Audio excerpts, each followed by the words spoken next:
Welcome to r/slash malicious compliance, where a high-ranking Karen at a company gets in big trouble. Our next Reddit post is from TBO55. This is a brief story from my time in a telecoms contract center. I worked for a rather large Australian provider that everyone knows and actively hates, mostly because it's fun to hate them. In this story, we're doing outbound calls to transition people to the new NBN network. For those of you who are unfamiliar with Australia's internet, it's third world, literally. Our internet was slower than Nigeria's internet until we rolled out the NBN and upgraded to slightly faster than third world speeds. Also, worth mentioning, much like the company I worked for, the NBN was universally hated. Because it was garbage, enough said. Anyway, like all call centers, we had a bunch of miserable hoops to jump through in order to bring our paycheck up to a level that could be considered humane. Our capitalist overlords refer to those hoops as KPIs. Key performance indicators for the blissfully ignorant. Anyway, with a new campaign came a new set of KPIs. Conversion rate, active call time, after call time, and customer satisfaction were the KPIs of the day. Now, these KPIs were normally complete BS. You had to hit some absolutely god-tier numbers in order to collect a half-decent paycheck. However, in this particular case, there was a loophole.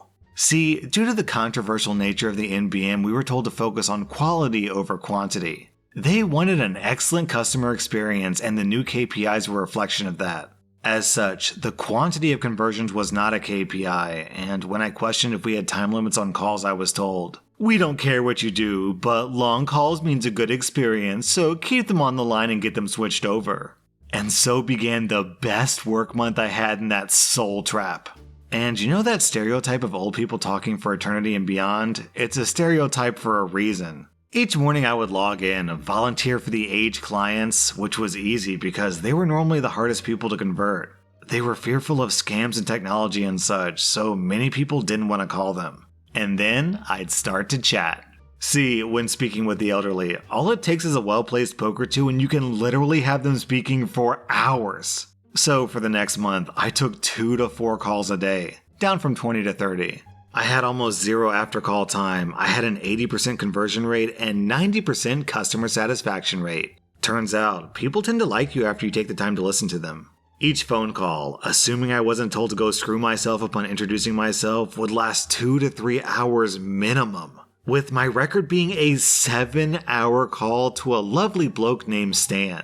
He told some great war stories.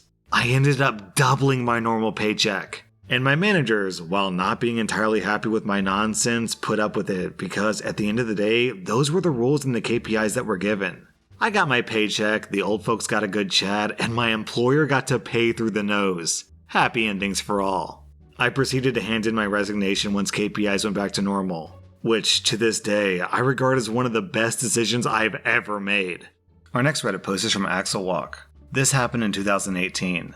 My husband and I own a company that works with companies to provide doctors and nurses for factories and construction, ocean, first aid training, and some other things. One of our major accounts is a power company. We not only provide on-site personnel, but also train them on first aid.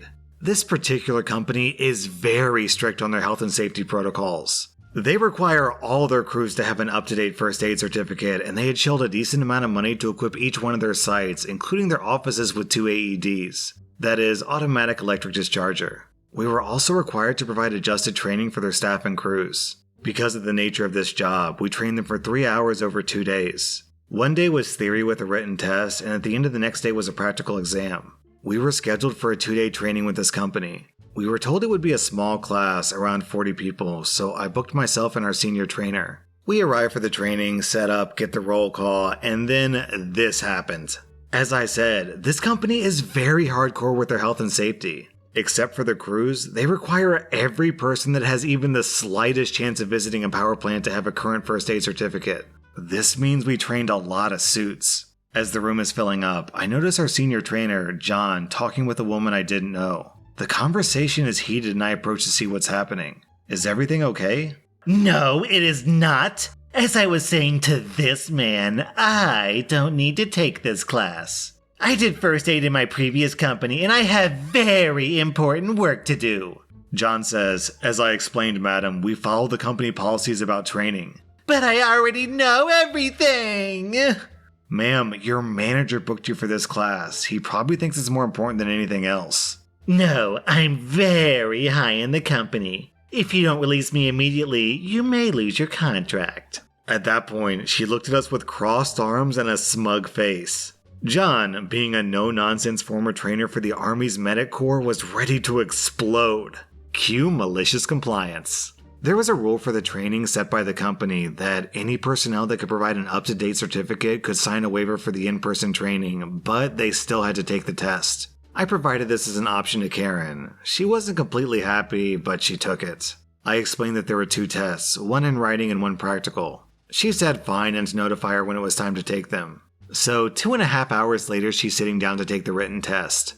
Immediately, I can see that she's struggling, since most of the questions are tailored for an industrial setting. The test ends and we collect the papers. At a quick glance, I knew that she had, at best, passed with a very low grade. Despite her struggling with the theory, she still came in for the practical test the next day.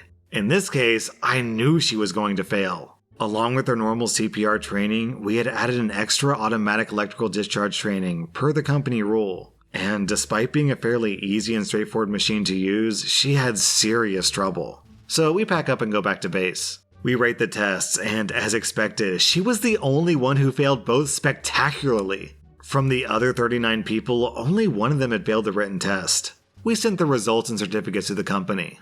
Monday morning, just after we opened, I got a call from Chad, the company's chief operating officer. He's one of our major contacts because training was part of his responsibilities. The call went like this.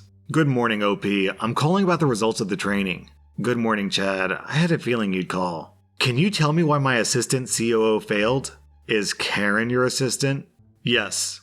Well, she said she had very important work to do and already had a certificate and she signed the waiver. Of course she did. I could hear the frustration in his voice. Can we arrange a quick training for today? I want you to do it.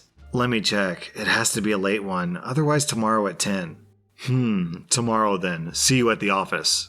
The next day rolls around, and at 10 a.m. sharp I'm in the offices. I'm led into a conference room with glass all around and told to wait.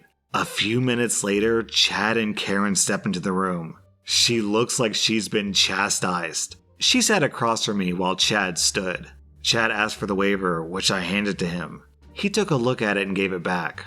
As I explained to you when you were hired, you had to pass this training. The certificate you gave us was coming up and you came from a different field. Now do the training properly and pass it. It's one of the prerequisites for the job.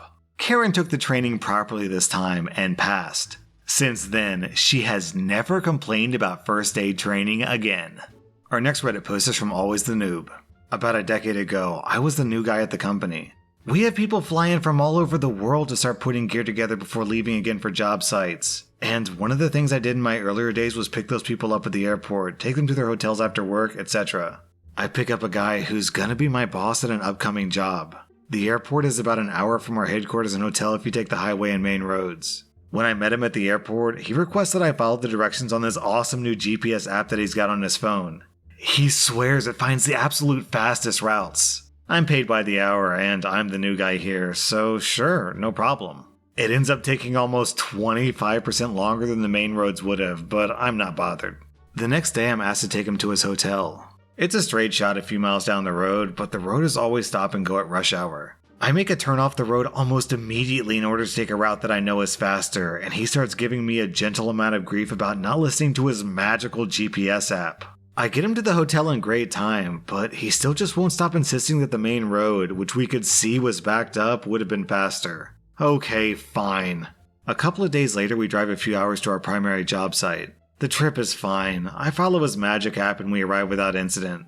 It's the largest job I've done so far, and I admittedly stumbled with a bit of it. The boss tries to give me a pep talk at the end of the day, but fails miserably. One of the critiques he gives me is, "You're not here to think!" There are engineers on the jobs, and there are techs. I am just a tech. And I'm told I'm basically there to do the grunt work as specified and just listen to what people like him tell me to do. Pretty demoralizing lecture, honestly, but I take it to heart. Once the event is over, it's my job to take the boss man back to the airport, which I'd like to remind you at this point is in the city that I live in and not where my boss is from. We're running a little later than I would prefer to, but he's the kind of guy who would rather get to the airport 15 minutes before his flight boards. And as always, we're using his GPS, which he's still raving about. I don't know if this dude's friend invented the app or something, but he's just seriously fawning over it. Well, we approach what I know is the exit to the airport, but the app says to stay on the highway and take the next exit a mile or two down. So I follow the app, having learned my lesson from the boss, and soon we're stopped in a tight single-lane construction zone. My boss realizes this and starts to panic. And then he starts asking me if I'm sure that I took the right route. I say, the exit that I normally take for this airport was a little ways back, but the GPS says to keep going. You went past the exit for the airport? His voice is raised, but not shouting. I went past a exit for the airport, I calmly replied. I'm sure this one will get us there, but with the speed the traffic is moving, I don't know if we'll make your flight. It's already a pretty tight connection. Then he shouted at me, "What were you thinking?" Since the car was stopped dead, I turned my head so I could meet his eyes and very blankly said, "I'm not here to think." If Uber had existed at that time, I think he would have gotten out of the car with his bag and called for a ride. As it is, I spent the rest of the trip listening to him yell at some poor airline agent about getting his flight rebooked, since by this point it was clear that he wasn't getting there on time. And the thing is, this really wasn't even malicious on my end. I was just too timid to rock the boat anymore, so I was doing exactly as I was told. It's not my fault it bit him in the butt. Our next Reddit post is from Vislaman. I used to work at a call center where we would get flooded with calls constantly. This is the story of how a busybody boss thought they understood everything since they were in charge. At work, we're given 2 15-minute breaks and 1 45-minute lunch break. The breaks were scheduled into our day so you could see when they would be, but this would change day by day. My role was a bit different from my coworkers because I was specifically dealing with the higher issue calls. These calls could take up to 1 hour to complete and the caller would need to stay on the line, unless they were fine with a callback later, but this was rarely the case. Since I never knew when I would be getting these calls, my break times were a shot in the dark because I would never know if I would or wouldn't be on call. I would just take my break as soon as the call was done if my break and call ever intersected, which they did 99% of the time. Enter my boss. During a performance review, I hit all the marks except for attendance. I asked about this because I know that I missed a few days, but always with a reasonable update for time frame, and I never had a no-show day. My boss stated that attendance also applies to break and lunch times, and since I rarely took them at the requested time, I was getting written up. I explained my role, what they hired me for, and the challenges involved. They didn't care and said that I needed to take breaks when I was told to. I asked them to send me an email so I could print it out, put it on my desk, and never forget again. My boss smiled ear to ear, probably because they thought I was groveling at that point. And sure enough they did, stating in the email, "You must take your breaks only when the schedule tells you to, no time else. There is no excuse." I saved it, printed it out, sent a copy to my own email, and followed it to the letter.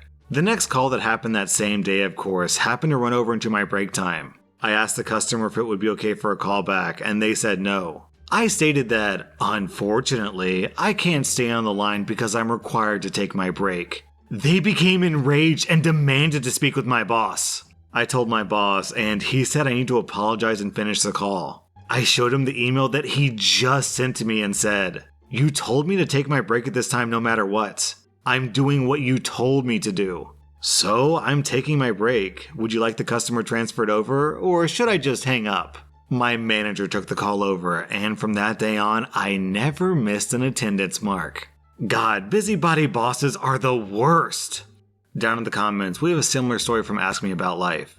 My dad works as an MRI engineer at a large hospital on the East Coast. There's about 8 or 9 MRI machines in the hospital. His job is just essentially to make sure they work properly. When he first took his job, his boss complained to him that he's in the office too much and doesn't seem to be working too much. His response? "If I'm here in the office, it means everything's working. If you want me to take longer to repair the machine so I would look busy, I can do that. But they'll be out of use longer and the hospital would be losing more money." He never got a complaint after that. That was r/malicious compliance, and if you like this content, check out my Patreon where I publish extra episodes. Also hit that subscribe button because I put out new Reddit videos every single day.